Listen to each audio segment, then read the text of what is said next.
ಇದೆ ಸರ್, ನಿಜವಾಗ್ಲೂ ಚೆನ್ನಾಗಿದೆ ನೋಡ್ರಿ. ಈಗ ನಮ್ಗೆ ಹೋಗ್ಲಿಕ್ಕೆ ಬರಕ್ಕೆ ನಮ್ಮ ವಯಸ್ಸಾದವ್ರಿಗಂತೂ ತುಂಬ ಚೆನ್ನಾಗಿದೆ. ಇಲ್ಲ ನಮ್ಗೆ ಅಡ್ಡಾಡ್ಲಿಕ್ಕೆ ಜಾಗನೇ ಇಲ್ಲಾಗಿತ್ತು. ಮೊದ್ಲು ಹೇಗಿತ್ತು ಮ್ಯಾಮ್? ಮೊದಲು ತುಂಬ ಎಲ್ಲರ ಈ ಕಡೆಯಿಂದ ಎಲ್ಲ ಕುತ್ಕೊಂಡ್ಬಿಡ್ತಾರೆ. ನಾವು ರೋಡ್ನಿಂದ ಹೋಗ್ಬೇಕು. ಅವಾಗೆ ರೋಡ್ನಿಂದ ಹೋಗ್ಬೇಕಂದ್ರೆ ಎಲ್ಲ ಟ್ರಾಫಿಕ್. ಅವಾಗೆ ಆ ಕಡೆನೂ ಬರ್ತಾವೆ ಗಾಡಿ, ಈ ಕಡೆನೂ ಬರ್ತಾವೆ ಗಾಡಿ. ಹೀಗಾಗಿ ತುಂಬ ತೊಂದರೆ ಆಗ್ತಿತ್ತು. ನಮ್ಗೆ ತುಂಬ ಹೆಲ್ಪ್ ಆಗಿದೆ. ಈಗ ನಮ್ಮ ವಯಸ್ಸಾದವ್ರಂತೂ ತುಂಬ ಹೆಲ್ಪ್ ಆಗಿದೆ ನೋಡಿ. ಮ್ಯಾಮ್ ಇನ್ಯಾವ ಥರ ನಿಮ್ಗೆ ಅನುಕೂಲ ಮಾಡ್ಕೊಡ್ಬೇಕಾಯ್ತು? ಇವಾಗ ಏನು ಇನ್ನೂ ಏನು ಯಾವ ಥರ? ಇವು ಸ್ವಲ್ಪ ಇಲ್ಲೆಲ್ಲ ಸ್ವಲ್ಪ ಇವು ಗಾಡಿಗೆಲ್ಲ ಫುಲ್ ನಿಂತಾವಲ್ರಿ, ಸ್ವಲ್ಪ ಪಾರ್ಕಿಂಗ್ ಎಲ್ಲ ಇಲ್ಲಿ ಮಾಡಿಬಿಡ್ತಾರಲ್ಲ, ಅದು ಸ್ವಲ್ಪ ಬೇರೆ ಕಡೆ ಆದರೂ ಒಳ್ಳೇದಿತ್ತು. ಏನು ಮಾಡ್ಲಿಕ್ಕೆ ಆಗೋದಿಲ್ಲ. ಫಸ್ಟ್ ಫುಟ್ಪಾತ್ ಅಲ್ಲಿ ವ್ಯಾಪಾರ ಮಾಡ್ತಿದ್ರಲ್ಲ, ಮಾಡ್ದಿರಲ್ಲ. ಅವಾಗ ಅವ್ರುಗಳಿಗೆ ನೀವು ಸ್ವಲ್ಪ ಜಾಗ ಸರಿರಿ ಅಂದಾಗ ಹಾಂ, ಅವ್ರ ಕಡೆಯಿಂದ ಯಾವ ಥರ ಉತ್ತರ ಬರ್ತಾಯಿತ್ತು? ಅವರು ಏನು ನಾವೇನು ಆ ಥರ ಮಾತಾಡಿಲ್ಲ ಬಿಡ್ರಿ. ಅವ್ರಿಗೆ ನಾವು ಕೇಳ್ತಿದ್ದಿಲ್ಲ. ಹಾಂ, ನಾವೇನು ಆ ಥರ ಅವ್ರು ಕೇಳ್ತಿದ್ದಿಲ್ಲ. ನಾವೇ ಅಡ್ಜಸ್ಟ್ ಮಾಡ್ಕೊಂಡು ಹೆಂಗೋ ಅಡ್ಡಾಡ್ಕೊಂಡು ಹೋಗಿರ್ತಿದ್ವಿ ನಾವು. ಅವಾಗ ನಿಮ್ಗೆ ಒಂಥರ ಬ್ಯಾಡ್ ಫೀಲ್ ಆಗ್ತಿತ್ತಲ್ಲ? ಆಗ್ತಿತ್ತು, ನಿಜವಾಗ್ಲೂ ಆಗ್ತಿತ್ತು. ನಿಜವಾಗ್ಲೂ ಆಗ್ತಿತ್ತು ನಮಗೆ ರೀ. ನಮ್ಗೆ ಇಲ್ಲಿ ಬರೋದಂದ್ರೆ ಬೇಜಾರಾಗ್ತಿತ್ತು ನಮಗಿಲ್ಲಿ.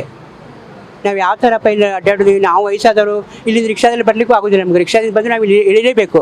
ಇಲ್ಲಿ ಇಳಿದ್ರೆ ನಾವು ಯಾವುದೊಂದು ಶಾಪಿಗೆ ಹೋಗ್ಬೇಕಂದ್ರೆ ನಮಗೆ ತುಂಬಾ ತೊಂದರೆ ಆಗ್ತಿತ್ತು. ಈಗೆಲ್ಲ ತುಂಬ ಅನುಕೂಲ ಆಗಿದೆ ನಮ್ಗೆ. ತುಂಬ ಥ್ಯಾಂಕ್ಸ್. ಅವಾಗ ಯಾರಾದ್ರೂ ಬೇಕಿತ್ತ ನಿಮ್ಮ ಸಪೋರ್ಟ್ಗೆ? ಬೇಕಾಗಿತ್ತಲ್ಲ, ಮತ್ತು ಸಪೋರ್ಟ್ ಬೇಕಾಗಿತ್ತು. ಆವಾಗ ಇಲ್ಲಾಗಿತ್ತು ಸಪೋರ್ಟು. ಈಗ ನೀವೆಲ್ಲ ಮಾಡ್ತಾ ಇತ್ತು. ಫುಟ್ಪಾತ್ನಲ್ಲಿ ಇದ್ದವ್ರದ್ದೆಲ್ಲ ವ್ಯವಸ್ಥೆ ನೀವೆಲ್ಲಾದ್ರೂ ಮಾಡಬೇಕು. ಯಾಕಂದ್ರೆ ಅವ್ರದ್ದು ಲೈಫ್ ಜೀವನ ಇಲ್ಲೇ ನಡೀತಿದ್ದಲ್ಲ, ಅದೇ ನಾವು ಇಟ್ಕೋದು. ಅಲ್ಲ ಮ್ಯಾಮ್, ಈಗ ಅವ್ರದ್ದು ಇಲ್ಲಿ ನಡೀತಾ ಇದೆ ಅಂತಂದ್ರೆ ಅದಕ್ಕಂತ ಒಂದು ಜಾಗಗಳು ಇರ್ತವೆ, ಮಳಿಗೆಗಳು ಇರ್ತವೆ, ಅಲ್ಲಿ ಮಾಡ್ಬೇಕು ಅವರು. ಅದು ಬಿಟ್ಬಿಟ್ಟು ಫುಟ್ಪಾತ್ ನಲ್ಲಿ ವ್ಯಾಪಾರ ಮಾಡೋದು ಅಲ್ವಾ? ಅದೇ ಆಯ್ತು. ಆದರೆ ಈಗೂ ಅವ್ರಿಗೆಲ್ಲ ಏನಾದ್ರು ವ್ಯವಸ್ಥೆ ಆಗಬೇಕು, ಅವ್ರ ಮನೆಯಾಗ ನಡಿಬೇಕು ಅಂತ ನನ್ಗೆ ಬೇಜಾರು. ಓಕೆ, ನೀವು ಮೊದಲು ಬರ್ತಿದ್ರಿ ತಾನೆ ಫುಟ್ಪಾತ್ ಅಲ್ಲಿ? ಅವಾಗ ಏನ್ ಅನಿಸ್ತಿತ್ತು ನಿಮ್ಗೆ? ನಮ್ಗೇನು ಅನಿಸ್ತಿಲ್ಲ, ಪಾಪ ಹೀಗೆ ಇದೆ, ಹೀಗೆ ವಾಪರ್ಸಿದ್ವಿ, ನಮ್ಗೇನು ಅನಿಸ್ತಿದ್ದಿಲ್ಲ. ಅಲ್ಲ ಫುಟ್ಪಾತ್ ಅಲ್ಲಿ ನಾವುಗಳು ಹಾಕಿ ಫುಟ್ಪಾತ್ ಮೇಲೆ ಡಿಪೆಂಡ್ ಆಗೋದು ನಾವು ವ್ಯಾಪಾರಸ್ಥರು. ಆದ್ರೆ ಏನು ಮಾಡಬೇಕು, ಅವ್ರ ಜೀವನ ಹಾಗೆ ನಡೀತಿತ್ತಲ್ಲ. ಇವಾಗ ಅವ್ರಿಗೆಲ್ಲಾದ್ರೂ ಜಾಗ ಕೊಟ್ಟರೆ, ವ್ಯವಸ್ಥಿತ ಜಾಗ ಕೊಟ್ಟರೆ ಅಲ್ಲಿ ಇರ್ತಾರೆ. ಅವ್ರಿಗೂ ಇದಾಗಬಾರ್ದು. ನಾವೆಲ್ಲ ಕ್ಲೀನ್ ಮಾಡಿಬಿಟ್ರೆ ನಂಗೆ ತುಂಬ ಸಂತೋಷ ಆಯಿತು. ಆದರೆ ಅವರು ಪಾಪ ಅವ್ರಿಗೆಲ್ಲ ಕುತ್ಕೋದು ವ್ಯವಸ್ಥೆ ಎಲ್ಲಾದ್ರೂ ಸಿಕ್ಕರೆ ಒಳ್ಳೇದಾಗ್ತಿತ್ತು. ಅಲ್ಲ ಮ್ಯಾಮ್, ಬೆಂಗಳೂರು ಚೆನ್ನಾಗಿರೋದು ನಮ್ಮೆಲ್ಲರಿಗೂ ಇಷ್ಟ. ಎಸ್, ಅದಕ್ಕೋಸ್ಕರ ಸಚಿವರು ತುಂಬಾ ಪಣ ತೊಟ್ಟಿ ನಿಂತಿದ್ದಾರೆ ಅಲ್ವಾ? ಇಲ್ಲ, ಚಲೋ ಕ್ಲೀನು. ಎಲ್ಲರಿಗೂ ಕ್ಲೀನ್ ಬೇಕು. ಎಲ್ಲ ಫಾರಿನರ್ಸ್ ಎಲ್ಲ ಹೇಳ್ತಾರೆ ಇಂಡಿಯಾ ಡರ್ಟಿ ಅಂತಾರೆ. ಇಂಡಿಯಾ ಡರ್ಟಿ ಅಂದರೆ ಎಲ್ಲ ಕಡೆ ಕತ್ರ ಕತ್ರ ಕತ್ರ, ಎಲ್ಲಿ ಕಸ ಬೀಸಾಕಿರ್ತಾರೆ ಅದೆಲ್ಲ ನೋಡ್ಕೊಂಡು ನೆನ್ಬೇಕು. ಫುಟ್ಪಾತ್ ಏನೋ ಖಾಲಿ ಮಾಡಿಕೊಟ್ರು, ಜಾಗ ಎಲ್ಲ ಕಡೆ ಕ್ಲೀನ್ ಬೇಕು ನೋಡಿ. ಎಲ್ಲಾದ್ರೂ ಕಚರ, ಡಸ್ಟ್ಬಿನ್ನು, ಅಲ್ಲಿ ಇಲ್ಲಿ ಕಸ ಬಿದ್ದಿರ್ತಾವೆ, ಬಿಸ್ಲರಿ ಬಾಟ್ಲಿ, ಅದು ವೈಪರ್, ಚಿಪ್ಸ್ ಪ್ಯಾಕೆಟ್, ಏನು ಬೆಳೆದಂಗೆ ಒಬ್ಬರು ಇದು ಎಲ್ಲ ನೋಡ್ತಾ ಇರಬೇಕು. ಕ್ಲೀನ್. ನಮ್ಮ ಇಂಡಿಯಾ ಹೆಸರು ಒಳ್ಳೇದು ಬರಬೇಕು. ಕ್ಲೀನ್ ಬೆಂಗಳೂರು ಅಂದರೆ ಇಷ್ಟು ಕ್ಲೀನು ನಮ್ಮ ಹೆಸರು ಬರಬೇಕು ಅಂದರೆ ನೋಡ್ಕೋರ್ಬೇಕು ಕ್ಲೀನ್ ಇದೆಯಲ್ಲೋ.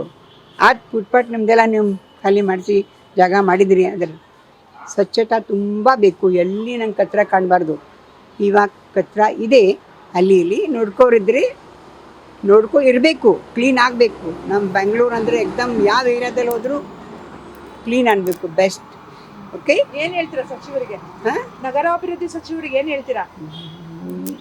ನೀವು ಹೋಗಿ ಹೇಳ್ರಿ, ನಮಗೆಲ್ಲ ಕ್ಲೀನ್ ಬೇಕು. ಎಲ್ಲಿನೂ ಕಸದ ಗುಡ್ಡ ಕಾಣಬಾರ್ದು.